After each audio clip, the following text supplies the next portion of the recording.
Reading with your kids. Hola, ni hao, konnichiwa, assalamu alaikum, shalom, mahaba, moni muli wanji, namaste, jumbo, bienvenidos. Hi, my name is Jedley, and this is the Reading with Your Kids podcast. We are coming to you from the beautiful neighborhood of Reedville, in the southwest corner of Boston, Massachusetts. We are so delighted and so very honored that you'll join us in our mission to help all families grow closer through reading. Please be sure to tell all of your family and friends about the show, and please be sure to subscribe to the show on the iHeartRadio app, on Spotify, Apple Podcasts, Amazon Music, Stitcher Radio, wherever you get your podcasts. Our guest today is Mark David Oullen. He is here to celebrate the Oasis King. Before we invite Mark into the studio, we want to invite you to connect with us on social media. Facebook.com/readingwithyourkids. At Reading With Your Kids on Instagram. At Jedley Magic on Twitter. Also, please be sure to go to our website, readingwithyourkids.com. You can download our free Reading With Your Kids magazines. Our June edition is just filled with some great content you don't want to miss. And also, you really want to connect with us on social media because we have so much going on. We are able to announce at this time, starting this summer, we are joining with the San Diego Children's Discovery Museum to bring you a series of STEM is Family Fun activities. We just recorded the first few episodes of this really incredible collaboration. We can't wait to share it with you. We'll be sharing that with you here in the podcast, in the Reading With Your Kids magazine, and also on YouTube. We're going to be collaborating with a number of other great museums and institutions. We also have some fantastic Cooking with Your Kids segments coming up. You don't want to miss anything. Please connect with us on social media, Facebook.com/readingwithyourkids, at Reading With Your Kids on Instagram, at Jedley Magic on Twitter, and of course, please go to our website, readingwithyourkids.com. We also want to let you know we have a brand new Reading With Your Kids certified great read. We are so excited about this. Abby's Dream, a magical dream adventure picture book written by Heather Winona Ellis. It is our latest Reading With Your Kids certified great read. Abby's Dream, a magical dream adventure, tells the story of Abby, an intelligent little girl who has wonderful adventures thanks to a magical necklace given to her by her teenage sister Lily. Abby and her sisters are whisked away by a magical wolf to a faraway place to stargaze, including exploring the sea and swinging in the branches of a fairy woodland. The sisters arrive at a magnificent carousel that has dancing ballerinas, a wolf, a lion, a leopard, a bird, and a star creature living inside of it. They twirled, spun, and leaped with boundless joy, their laughter echoing through the nebula. The carousel carried them through a tapestry of colors, each spin unveiling a new world within the dreamland.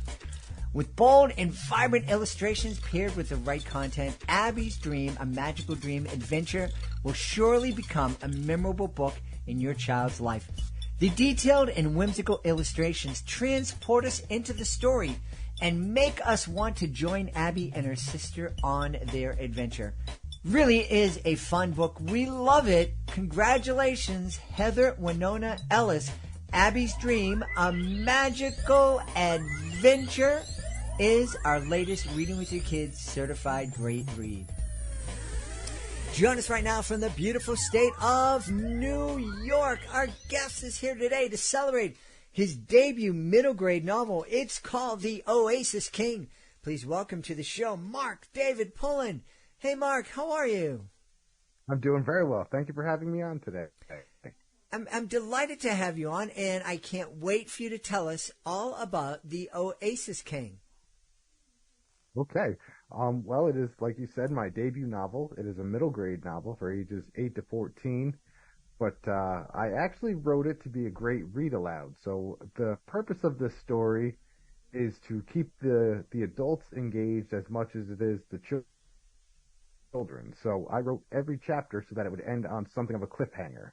So if it was being read aloud at, say, bedtime or just regular old story time, the adults would be itching to see what happened next as much as the children were. So that was kind of the method to my madness when writing this. Awesome. All right, so now we have the method behind how you wrote. Tell us about what you did write.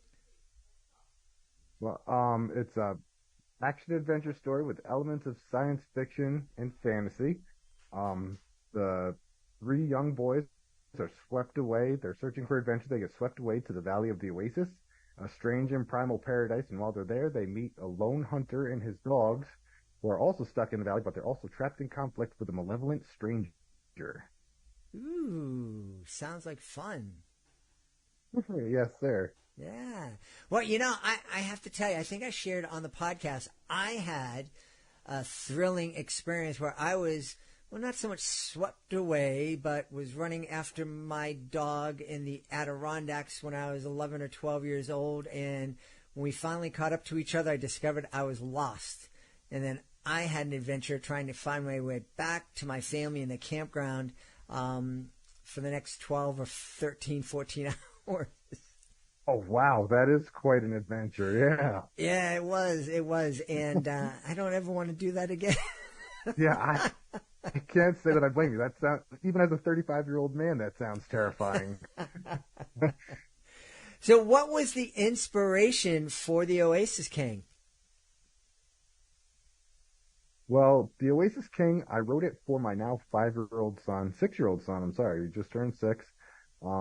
It was a Christmas gift I wrote for him, and initially it was 26 pages long in a loose leaf binder. So it was just something that I wrote that I wanted to be a special little gift for him, something that, his name is Tripp, so he is one of the main characters in the story. So what cooler a gift than to write a story about my son for my son? Mm-hmm. And that's pretty much it. I sat down and I wrote it.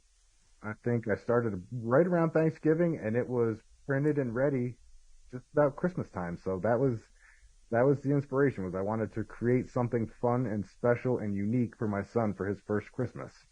Really, really cool. Now, obviously, reading with your son Tripp is pretty important to you. We encourage families to take the time to spend 20 minutes each day reading with their kids, and we talk about all the amazing benefits. You took it a step further. You actually sat down and wrote and published a book for your son. Why is reading with your son so important to you? Reading was always a special thing for us growing up. My mother wrote us little stories. She encouraged reading. Me, personally, I struggled with reading, and I don't think I actually was able to read consistently until probably about the 3rd grade. So reading was always a struggle for me, but it was one that my mother made fun, and my dad made fun too. My father we get together at Christmas time. My dad sits us all down and reads The Night Before Christmas to us every year. Still to this day, he reads it to us, as we're decorating the tree. So reading was always something in our house it was a family thing. It's what we did. It was encouraged to read and to take that time to just, if it wasn't educational, it was something of an escape. All right, take a minute. The day's been stressful. Let's read something. Yeah. So it was always stressed in our house to just enjoy reading, because it's a wonderful thing. One of the things we hear is that a lot of kids who struggle with reading, and as you did, and we hear that you learn to read from 5 till you're in the 2nd grade, and then you read to learn after that. From what you told us, you weren't reading until after that point, and for a lot of kids who find themselves in that situation, reading becomes a chore, and it becomes something that they spend a lot of the rest of their life avoiding.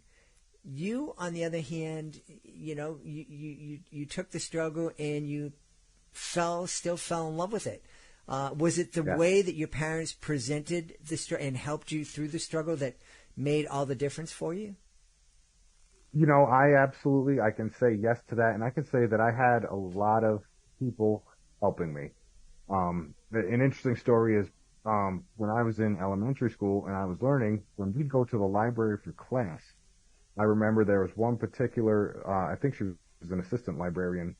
Um, she would point me to the section of books that were on my level, and she would, purposefully take me there and say, okay, check this one out. You might like this one. This one's at your speed. This one's at your level. Take this home and read it. And I say it's an interesting story because, um, I had no idea at the time. Like I said, I was in elementary school, but I actually ended up marrying her granddaughter. So Oh, yeah, interesting story. So this assistant librarian that actually took the time out of her day with a class full of kids, took the time to take me to the sections where I would not only be engaged by the story, but it was on my level. It was something that I'd be able to break down and I'd be able to read and understand and enjoy. So I had a lot of people in my corner pushing for me. And once I started, I never really stopped. I think by the time I was in fourth grade, I was reading almost at high school level because I just excelled once I finally got the grasp and the concept of how to read. well, what a blessing. I'm so happy that you had those people in your life. And I'm imagining that there are more people who had a similar experience. We just don't hear about them because it had a happy ending. Yeah, Yeah, absolutely. Yes, sir. yeah. Hmm. What's the reaction been? Well, first, what's the reaction been of your son who you wrote this book for? What does he think of the Oasis King? He loves it. I still wonder sometimes if he fully understands, how, what I think anyway is like this amazing gift, what's something that will, has the potential to be everlasting. Your name is in a published book somewhere. And it's his story. My nephews are in it. They're both main characters as well. Like this is something I wrote for them and it's published. It is on shelves. People will have this in their home. It's I don't necessarily think at 6 years old he fully understands like the magnitude, but he does love the story. He really does. Well, I'm wondering, you just mentioned, this is a book that's been published and it's out there and families are going to be reading it. Have you taken the time to sit down and think about that? Think about the fact that there are going to be hundreds, thousands, possibly families that are going to be reading your words and growing closer through your words and your story. It does cross my mind, but sometimes that brings along thoughts of panic. It's still very surreal to think that, this could be something, this could be something that sparks an interest for some young person like myself that had a hard time reading. This could cause a snowball effect in so many different people, like reading caused a snowball effect in my life. And it's a wonderful thought, but it's also a little overwhelming. Mm-hmm, mm-hmm, mm-hmm. I'm curious. What was obviously you shared this story with your wife. What did she think about the fact when she found out that her grandmother was such an important part of your life and of your journey?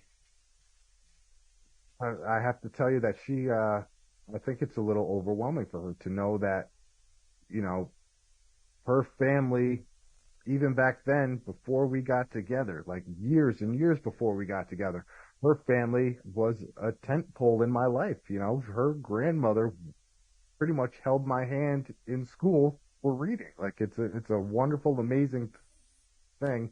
And I think she gets a little overwhelmed when she thinks about it. Yeah, yeah. Now, is her grandmom still alive? Does she know of this book? No, she has passed. She passed a little while actually before it was written. That's sad, but it's wonderful that a part of her is living, in some ways through this story, and obviously through you, and also I think through your love of reading and the time you're spending reading with your son.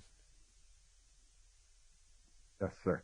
Um, she was definitely a huge inspiration, when it came to writing this, because essentially, had it not been for she and my parents and the rest of the people that were behind me, like this could have gone the complete opposite way. Like you said, I could have grown to resent reading and could have gone the complete opposite direction with it. Hmm. So she was a big inspiration. That's so wonderful. Well, I'm curious now that the Oasis King is out there, and now that you're somewhat overwhelmed sometimes thinking that other families are going to be reading this book and talking about it, and maybe judging it and reviewing it. Yes, Have sir. you caught the author bug? Do you plan on continuing to write stories for your kids and kids around the world? I do. It's actually the Oasis King is book one in the Oasis Chronicles, and I have 11 lined up. 11. So That should keep you 11. busy for a while. Well, and here's the deal. Book number two is I'm in the final editing stage for that, so it could be within the next year that hits shelves. Books 3, 4, and 5 are almost done. Books, I think 6 through 9 are good, solid chapters on paper, and 9 through 11 are pretty good plot points. But that's where I'll hit a hard spot. Is I'll pretty much be writing stories from scratch when I get to 9, 10, and 11. But we're moving ahead full steam. So yes, I've definitely caught the bug. That's wonderful. Hey, I'm curious because I have a hard time sometimes keeping characters in the fantasy stories that I read in the adventures.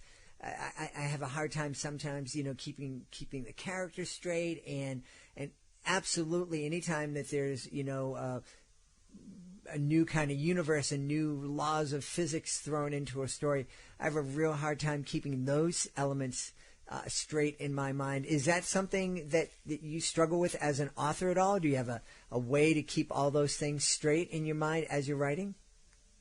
There's absolutely a struggle, and the biggest thing for me is I have to make notes of everything because I'm constantly as I'm writing, I'm constantly thinking back over things and going, okay, wait a minute now, is this how it worked when I first sat down and wrote this? And I will actually pull like a hard copy of the Oasis King off the shelf and I'll flip through it and be like, okay, no, it didn't quite work that way when I wrote this, so I have to then go back and change it in the new writing. So it's definitely a struggle. Yeah, I do. I make notes and I try to stay on task with my notes so that I'm not hung up on it. When I run into an issue, it's just that simple, flipping to the page and finding it. Yeah, I guess now that the first book is out there, it's not like you can paint yourself into a corner and then go, just go back to the start and fix it so that it matches up with where I am now. Exactly. Hey, who has, other than your wife's grandmother and your parents, what authors have influenced and inspired you over the years? I love Holland Dan, The Animals of Farthing Wood, Robert C. O'Brien. He wrote Miss Frisbee and the Rats of Nim. Richard Adams, Watership Down. I love, even still to this day, if it's got talking animals in it, I'll probably pick it up and read it. That is my thing right there. Is I love talking animals. I love stories like that. Animal Farm. What a great stories like that. As a matter of fact, when my wife was pregnant for my son, I forget what, we ended up having an emergency where we had to get her to the hospital. And as we're waiting for the doctor to come in and see us, I actually had a copy of In the Grip of Winter. It's the second book in the Animals of Farthing Wood series. And I pulled it out of my bag and I read to her stomach. I was like, you know what? Let's see if we can get this baby right. I know we just sat there in the quiet and I read to him while we were in the hospital waiting for the doctor to see us. That's wonderful. So talking animals, definitely talking animals. Well, let's let everybody know where they can go to find out more about you and find out more about your debut middle grade novel, The Oasis King. Sure, you can absolutely find me on my website, theoasisking.com, or you can find me on social media. I'm on Facebook. I am at The Real Oasis King. And Instagram and Pinterest, I am David Oullen. So pretty easy to find. We've had a great time speaking with the author of The Oasis King, the debut middle grade novel from our guest, Mark David Oullen. Hey, Mark, thanks so much for being with us. Thank you so much for having me. Please be sure to join us for the next episode of the Reading with Your Kids podcast. Our guest will be our dean of all things STEM and STEAM, the Admiral of Adventure, Jennifer Swanson. She'll be back to celebrate her brand new book. It's called Space Care. I want to thank the folks who made today's show so wonderful. Of course, we want to start by thanking our guest, Mark David Oullen. Please be sure to check out the Oasis King. We also want to thank and congratulate Heather Winona Ellis. Her wonderful book is our latest Reading with Your Kids great read. It's Abby's Adventure, a magical dream adventure picture book. Check it out today. I want to thank my team, Fatima Khan, Rory Grady, Madison Darris, Monica Rivera Sosa, Soji Franklin, and Ann O'Leary. I want to thank my beautiful wife for all the support she gives me. Most of all, we all want to thank you. Thank you so much for taking the time to join us today, and as always, thank you so very much for taking the time to make the world a better place by reading with your kids. I'll be looking for you in the next edition of the Reading with Your Kids podcast.